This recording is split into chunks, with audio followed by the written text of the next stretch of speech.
Welcome to the CBS Radio Mystery Theater Archives, the only YouTube channel which has the original classic episodes of the CBS Radio Mystery Theater in order with no ads. Thank you for listening, and now, enjoy the show.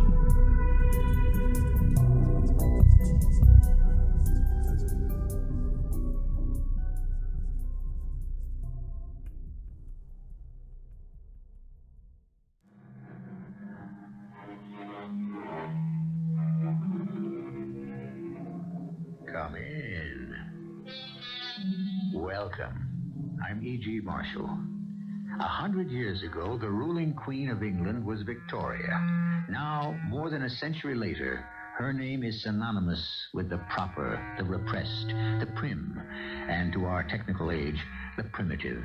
An old-fashioned era, we'd say today, where things didn't work too well.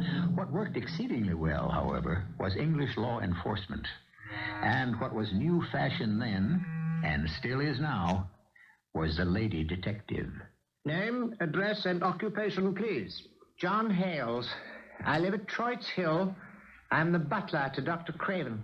You knew old Sandy, the deceased? I did, Coroner, for many years. So you, as butler, had a long association with the murdered man, the caretaker? He was not the caretaker. He was the lodge keeper. And I can't say him being done away with is not a good thing. Mr. Hales, do we understand you to say murder is a good thing? In some cases, Coroner, I'd say yes.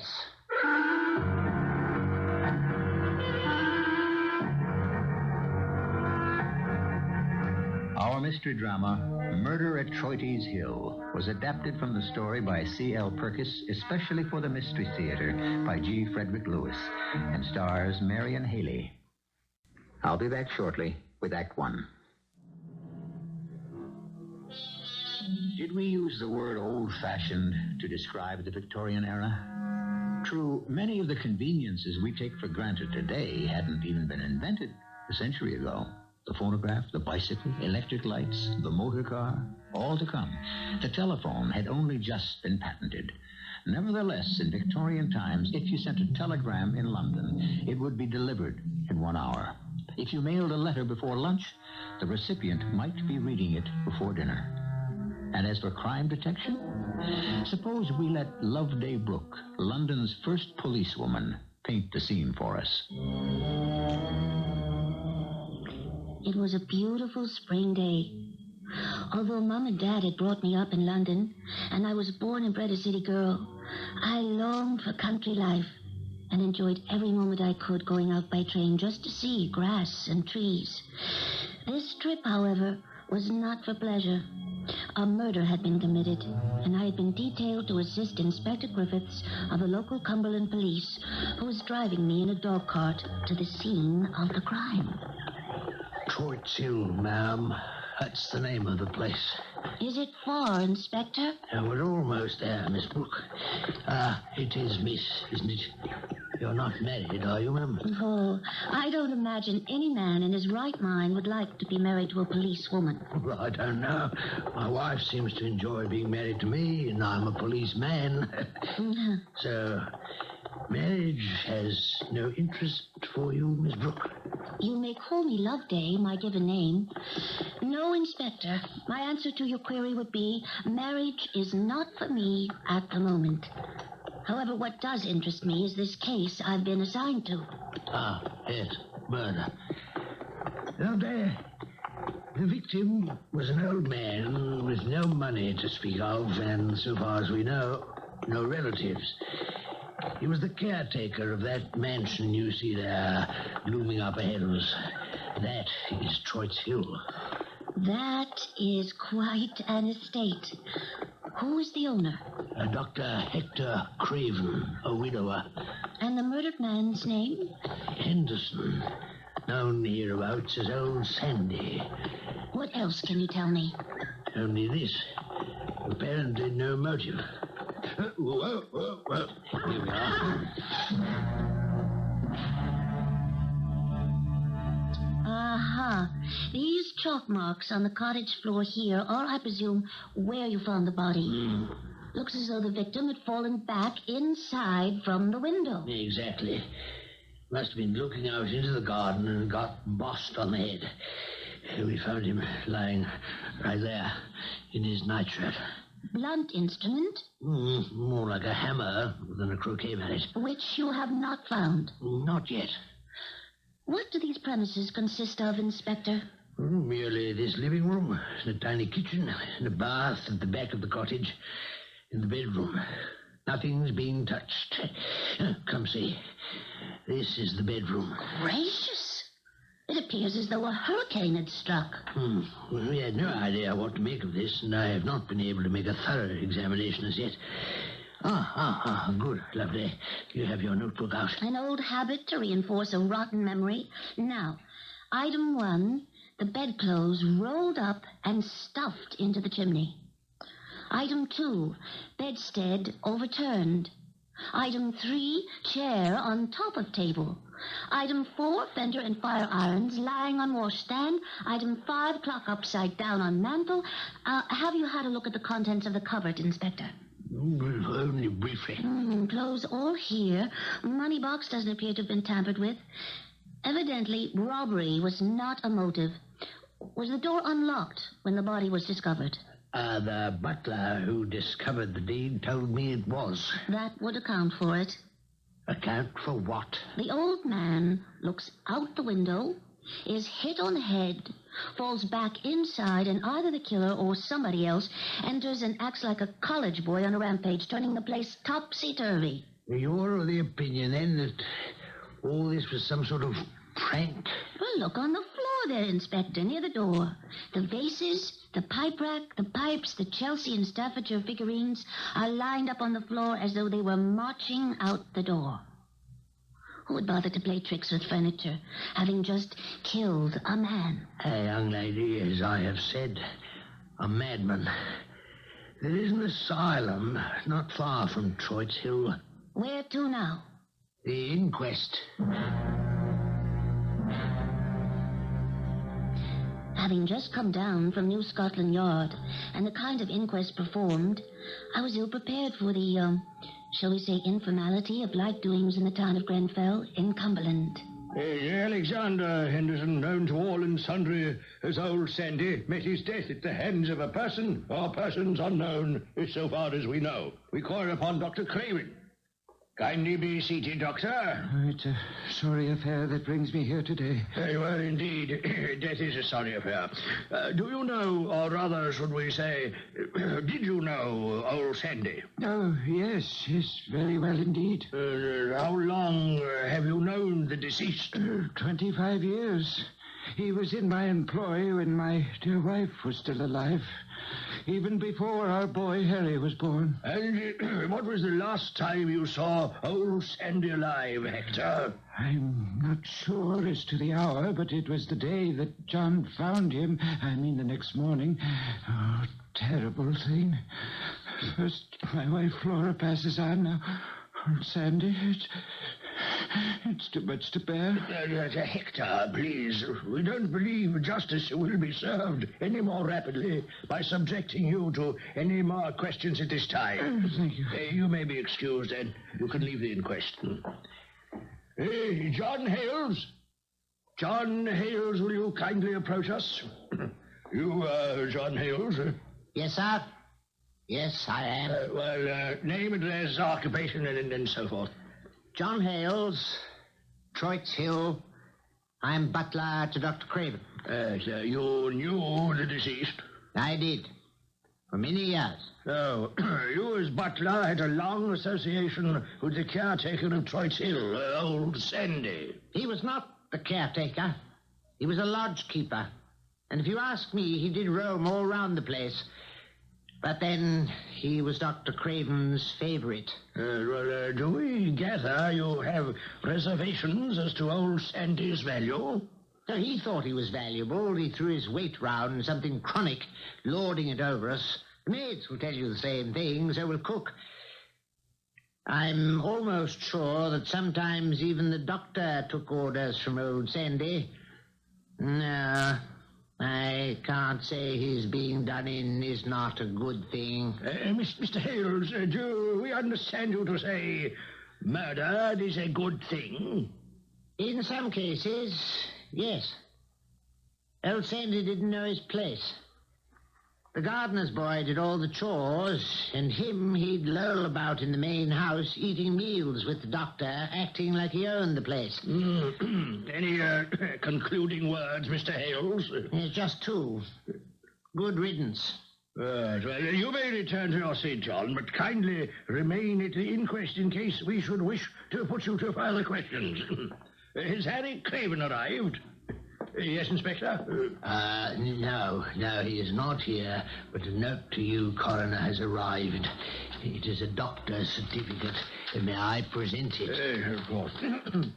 As to whom it may concern, Harry Craven has contracted typhoid fever and has been taken to Grenfell Hospital. Dr. James Dilbert. So, the young man is not available. I don't believe it. What don't you believe? That Harry Craven has typhoid. Indeed. Well, why not? I don't think he wanted to appear at the inquest. He didn't have typhoid yesterday or the day before.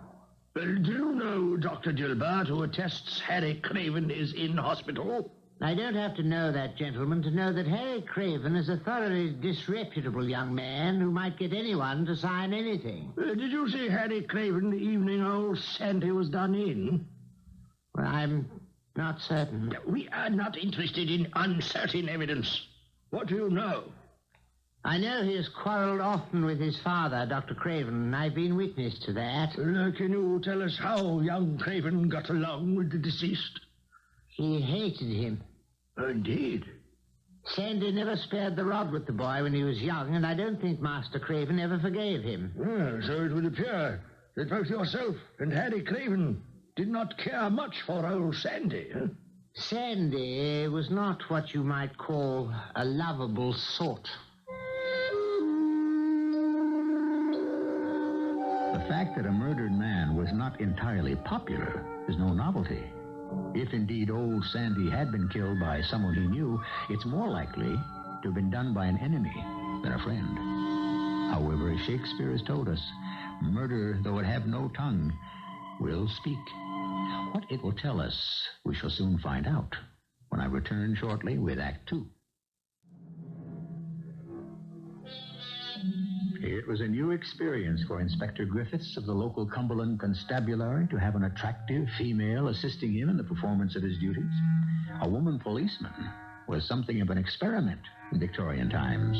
But then Loveday Brooke had come highly recommended by Scotland Yard as both stubborn and dedicated, which was quite a recommendation, since that is what people said about Queen Victoria herself. I might have expected such a verdict. Your coroner had no evidence to the contrary, and no alternative. Murder by person or persons unknown. It's our duty to make that person or persons known. It has occurred to me, Loveday, we might learn a good deal more by conducting our investigation from the inside. You regard it as an inside job, do you, Inspector? I would say so. It so happens that Dr. Craven occasionally employs the solicitors, Messrs. Wells and Sugden, who it happens have from time to time assisted me in my police duties with information and the like. Through them, I learned that the good doctor is anxious to secure an amanuensis. You mean a secretary? I immediately offered your services, Loveday.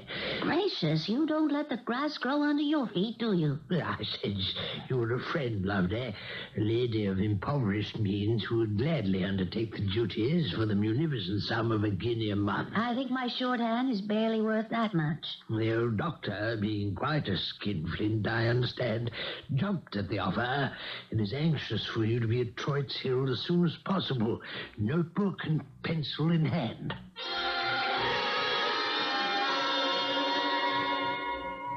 Miss Loveday Brooke, is it? Welcome to Troytes Hill. I'm John Hales, the butler. Let me show you to your room. Thank you, John. This is quite a large establishment. Oh, yes. Too large for the few we have in help. Is it difficult to get groundsmen and maids and so forth this far from London? Not difficult, but costly. And Dr. Craven, now that he's retired, has practically no income to speak of to support the place. There you are, Miss Brooke. I hope you'll be comfortable. The windows give out into the garden. Do have a look. It's really a beautiful place. What a pity it's been allowed to get so run down. What is that darling little cottage at the end of the garden? Oh, well, that was occupied by a man who was supposed to be looking after the grounds. Of course, he never did. That wasn't the man who was... Oh, don't tell me. How horrid. I'm not one to speak ill of the dead, miss, but old Sandy will not be missed. A sad commentary on a man's life. Yes, it is that. But I cannot feel that charitable. Let me say this, miss. Dr. Craven is the sort to have favorites. And this man, old Sandy, was one of his. Well, you seem to have borne it all. I had no choice.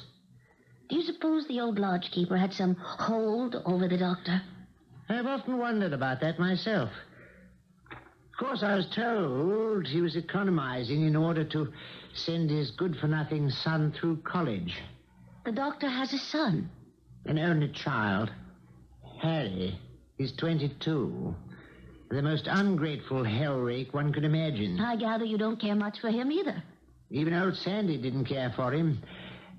May I tell you something in confidence, miss? By all means. Young Harry had it in for old Sandy since he was a boy, and Sandy whipped him with a riding crop. The day before he was done in, while I was serving dinner, there was a most terrible scene, and I heard Harry actually threaten the old man's life. Gracious. Did you inform the police? I had half a mind to do so at the inquest. But the coroner was so unpleasant, I thought to myself, well, that's their job. If they're that good at it, let them find out for themselves. That could be cook. I must go down to the kitchen and lend her a hand. Dinner in the dining hall at 7 sharp. Just you alone, miss. What about the doctor? He only comes down for breakfast. He's too busy with something he's writing. The pleasure of meeting my new employer was to be deferred till morning. After a substantial meal in solitary splendor, I returned to my room, blew out the lamp, and tried to sleep. The full moon shone in the window, and sleep did not come. So I dressed and decided to embark upon a little quiet investigation. Who is it? Who's there? Who is that? It's me, miss. John Hales. Isn't it a lovely night? So it is, miss. Is there something I can do? Nothing at all, John. You may walk along a bit with me if you like. It wouldn't do for you to lose your way, especially inside that maze over there. I must explore it by daylight. What a clever way it's been tended. It must be centuries old. I expect it is, miss. Hello, what's this? Oh, someone's left a dark coat lying behind this bush. I wouldn't look too closely if I were you. Good Lord. It's a dog. A dead dog. I'm afraid it's Captain, miss. Oh, what a beautiful black retriever. Did you know it was here, John? It belongs to the doctor. Oh, what a terrible thing to do. It's... Oh, dear me. I think we should turn back, miss. This dog has been clubbed to death. Frightful. I shall have to inform the doctor in the morning. A blunt, heavy instrument had smashed in the dog's skull. I thought to myself, exactly the death that was dealt to the old lodgekeeper. The following morning, I went down to breakfast and met Dr. Craven. Good morning, Miss Brooke. It is Miss Brooke, is it not? Yes, Dr. Craven. Good morning. I do apologize for not having been about yesterday to receive you, but my wretched work usurps all my time. Do make yourself at home. John, do bring in the eggs, will you? You do eat eggs, don't you? Certainly. Anything. Here are the eggs, Doctor. Yours also, Miss Brooke. No, fool, put the stupid plates down and leave us. You're interrupting my train of thought. Now, work. Yes. As I was saying, only a man who's given his life to comparative philology, as I have for the past 30 years, can gauge the magnitude of the task that I've set myself. To begin, philology, as you know, is the study of languages, phonetics, anything to do with the sound of the human voice. I understand, Doctor. Doctor. Miss, you'd better go on with your breakfast. What, doesn't he hear me? He's sitting there with his eyes closed. What is it? He will do that suddenly. He may sit there bolt upright like that for an hour. Lapses into silence, eyes closed? Doctor! Shall I bring you some toast and coffee? Hadn't you better wake him? Doctor, Miss Brooke and I found Captain last night. What? Captain, sir. Your black retriever. Oh, poor Captain. Best dog I ever had. Who are you, young lady? What are you doing here? Where's Harry? Where's my son, Harry? Don't you know me, Doctor? Oh, yes, I remember. You've come to assist, haven't you? That's right. Now, Miss, oh, I've forgotten your name. Loveday Brooke. Is it now? Loveday. Oh, a lovely name, remarkable. Tell me, my dear, a little of what you know of the elemental sounds of speech common to all languages. To how many would you reduce those sounds? To 6, 8, 9? What progress are you making, Loveday, at Troytes Hill? Item 1. A black retriever belonging to the doctor has met the same bludgeon death that did the human victim. Item 2. The butler, John Hales, owed the victim over £100 he had borrowed over the years. How'd you find that out? The butler enjoys talking to the new secretary. Item 3. The butler believes that son Harry Craven is not ill in hospital, but hiding somewheres. He's right. Harry was never admitted to Grenfell Hospital. But that medical affidavit. Forged.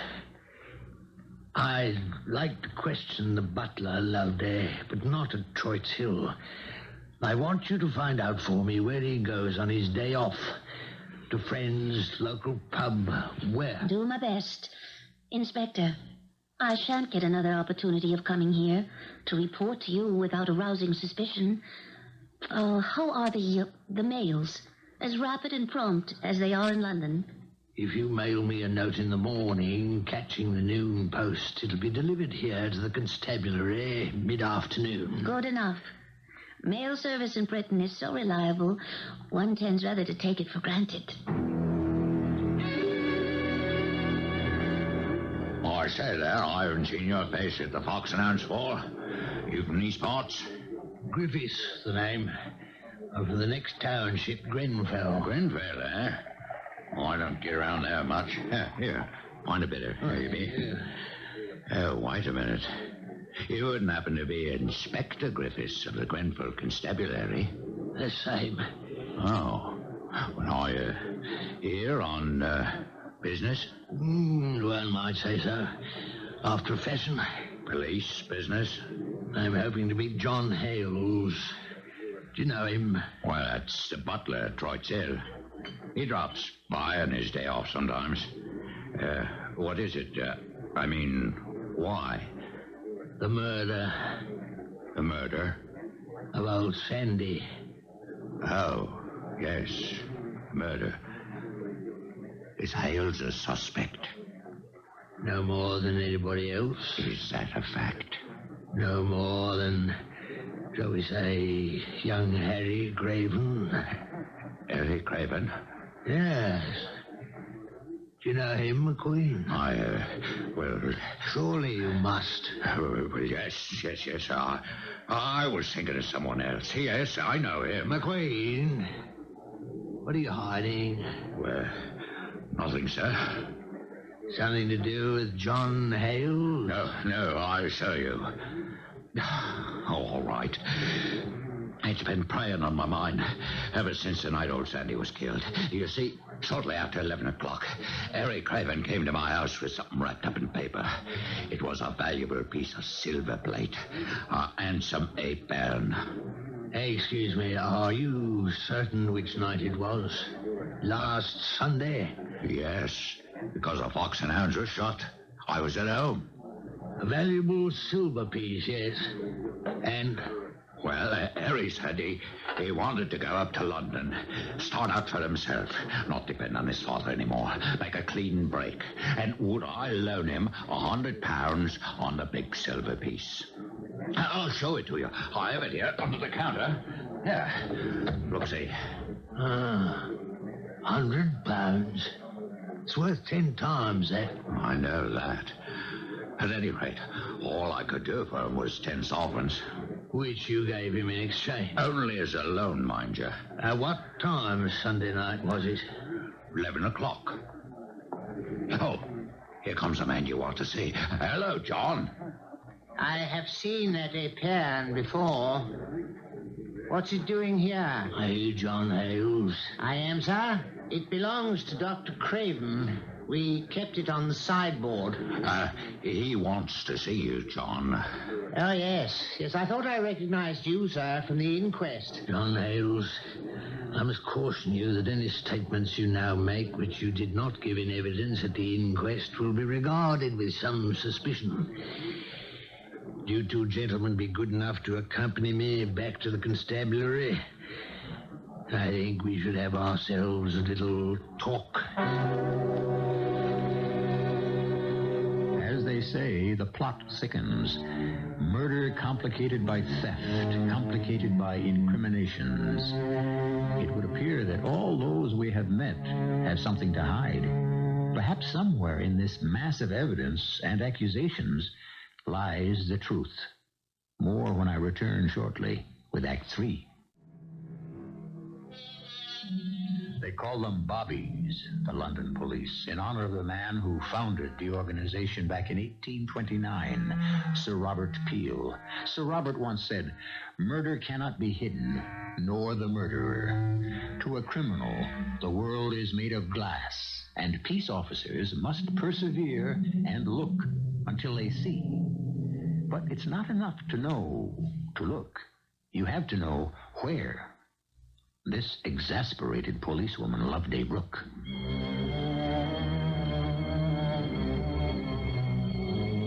Frankly, I was furious with myself. I knew the solution to the crime must lie right under my nose, but it eluded me. I reported to Dr. Craven the following morning, notebook and pen in hand. It's all here in my brain, but I can't put it into words. Shall I come back later, then? Yes, later. A yelp and a groan, that's all it... What did you say, Doctor? Surprised? I couldn't have been more surprised. You were? I was mostly disappointed. All the work. I needed proof. Should I be writing this down? Yes, a good blow with a hammer. And it was done, but all for naught. Yes, you're right, Doctor. You're absolutely right. No, I'm wrong. Dead wrong. Sandy's dead and buried. They held an inquest on him. Did you know? Yes. And we all praised him as if he were a saint. Who are you? Oh, yes, Loveday. My stenographer with a pretty name. Come back at tea time, and we shall continue this important work. The old doctor didn't have all his wits about him. He was making himself almost believe it was he who killed old Sandy. Strange that no one warned me about him. My years of police training alerted me to danger. I went out into the garden and sat myself well inside the maze to write a note to Inspector Griffiths. I wanted to catch the noon post. It was urgent. I heard voices. John. What? Who is it? It's me, Harry. Master Harry. What are you doing here? I've come back. Is it true about old Sandy? Don't you know? Yes, I was told. I had to come back. I was on my way to London and got as far as Scarborough, and I thought, no, I mustn't go away like this. Ah, indeed? I don't remember if you were there, John, but I had ugly words with my father. It seems I've been quarreling with everyone these days.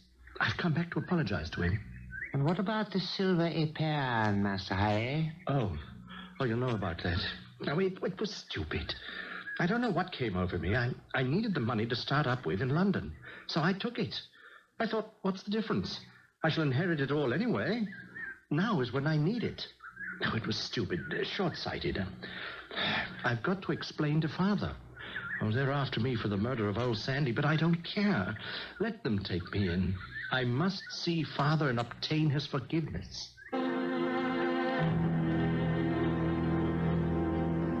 Why do you say that, Father? Surely I've grown up since those days. You haven't changed in 22 years, and you never will. Father, please, try to calm down. It's not good for you. I came back here, didn't I? I've admitted I took the stupid piece of silver. It was foolish. It was thieving, dishonorable. No son of mine... Stop it, please, Father. I can't bear those platitudes. What do you mean, no son of yours? Perhaps if Mother was still alive... Oh, yes, of course. Blame it on the parents. Nothing to do with you. No, I wish you were alive also. But you must live your own life. That is what I am trying to do. Oh, I can't stand these arguments. Go away, Harry. I have work to do. Work? What work? Experiments that will never come to anything? Come to nothing, will they? Get out of here. Dr. Craven, please. Oh, Father, for God's sakes, please, will you listen? All I'm asking for is forgiveness. Is he asking that much, Doctor? Couldn't you consider it? Never. He's dishonored our family. Help me. Oh, good Lord, he's collapsed on the floor. Father, what is it? Dr. Craven, can you hear me? Harry, fetch some water. Water? I'm going to fetch a doctor. I had no idea he was really sick. I'll be back as soon as I can. Oh, what is it? Oh. What am I doing lying here on the floor? Oh, Miss Loveday. Oh, what can you think of me? I must have slipped and fallen. Help me up. Yeah. Would you? Ah, yes. Over there to my chair behind the desk. How is that? Feel better now? I have a habit of doing that, nodding off. Was I asleep long? You mean you don't remember your son was here? Oh, my head is clear now. Oh, so much better than this morning. Where is your notebook? A good blow with a hammer, and the thing was done. Did you say hammer? Poor Captain. Oh, splendid dog. Well, now, where were we? Oh, yes, I remember. It was the elemental sounds of speech that bothered me so that night. Were you at Troytes Hill then, Miss Loveday? I had been trying all day to assimilate a dog's yelp of pain to a human groan, and I could not do it. Oh, the idea haunted me. If they were both elemental sounds, they must have something in common, but I could not find the link between them. Then it came to me. Would a well-trained dog, used to hearing and obeying the human voice like my captain, at the moment of death, would his yelp not contain something of a human death cry? I would put it to the test. Oh, believe me, if I could make such a conclusion in my treatise, such a fact would be worth a dozen dogs' lives.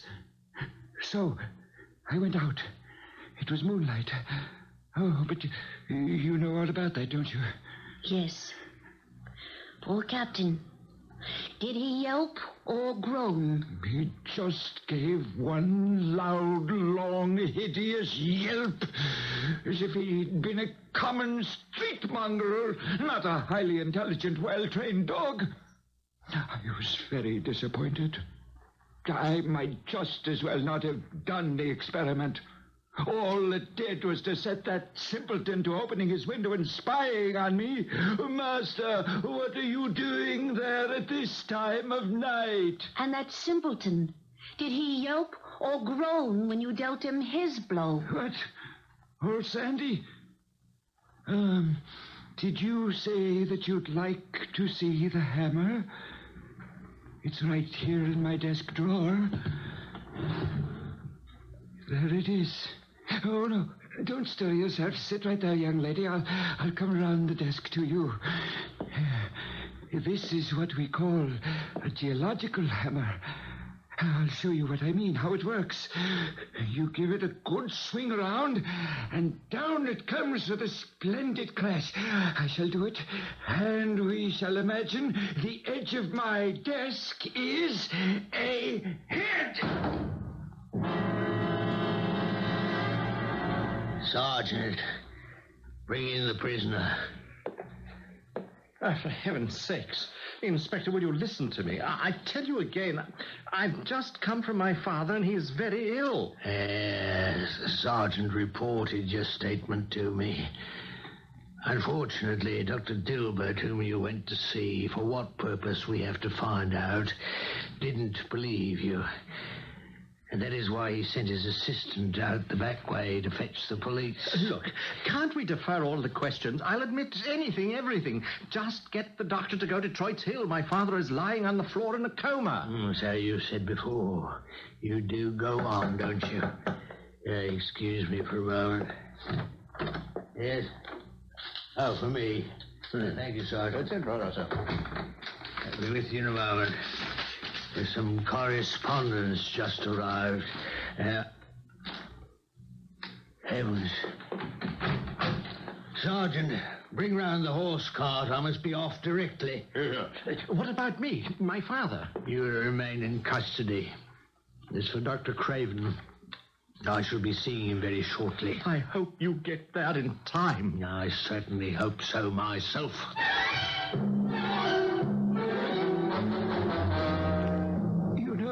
Dear Miss Loveday... Loveday Brooke? Oh, yes, of course. I have been thinking. I wonder what sort of a sound you would make if I were to give you a little tap with this hammer, just there on your lovely forehead. Elemental sound it would be, naturally. Wait a minute, Doctor. You haven't told me what sort of elemental sound old Sandy made when he fell. The simpleton fell back dead without a sound. It was all for nothing. No, not for nothing. I'd do it again, and again, like so, and so. Oh, the pity of it all was that he fell without a sound of any sort. It has only this moment occurred to me that a woman in her death agony would be very much more likely to give utterance to an elemental sound than a man. Oh, no, you don't! Now lie there quietly, Doctor. I'm sorry I had to knock you out.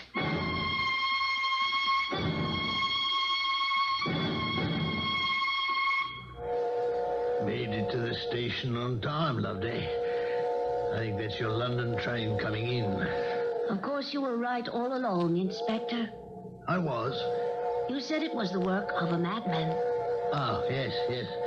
But I thought one who had got out, not one who should be on the way in.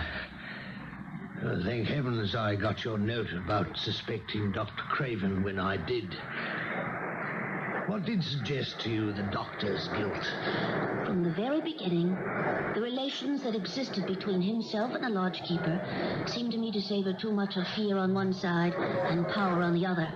Had the doctor not done away with old Sandy when he did, it would have happened sooner or later. It was inevitable. Dr. Craven is two people, and one of them must be put out of harm's way.